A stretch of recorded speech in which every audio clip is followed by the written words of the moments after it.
చెప్తున్నావమ్మా? మిరపకాయలు తొలగిస్తున్నాం.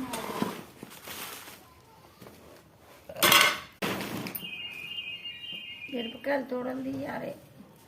మిరపకాయలు తోడలు తీయాలి. తోడలు బాగున్నాయి, కాయలు తక్కువ, తొడిగలు ఎక్కువ, ఇక రేట్లు ఎక్కువ. ఈ తొడిగలు ఎక్కువని మిరపకాయలు అంతా మంచిగానే ఉన్నాయి. ఇవి తీయాలి, ఎండలో పోయాలి, పట్టేయాలి. మిరపొడి ఉంటేనే వర్షాకాలం కంటే ముందే పట్టించుకోవాలి ఫ్రెండ్స్. ఇవి గాల్పులు ఓల్పులు రాకముందు పట్టించుకోవాలి ఎండ పోసి. ఈ మిర్చి బాగా ఇవైతే కొంచెం కారం తక్కువ ఉంటాయి. తేజు మిరపకాయ ఉంటుంది. ఆ తేజు మిరపకాయ అనేది కారం ఎక్కువ ఉంటుంది. సన్న మిరపకాయ కారం ఎక్కువ ఉంటుంది. అందులో కొంచెం ఉప్పు ఎక్కువ పడుతుంది, ఇలా ఉప్పు తక్కువ పడుతుంది.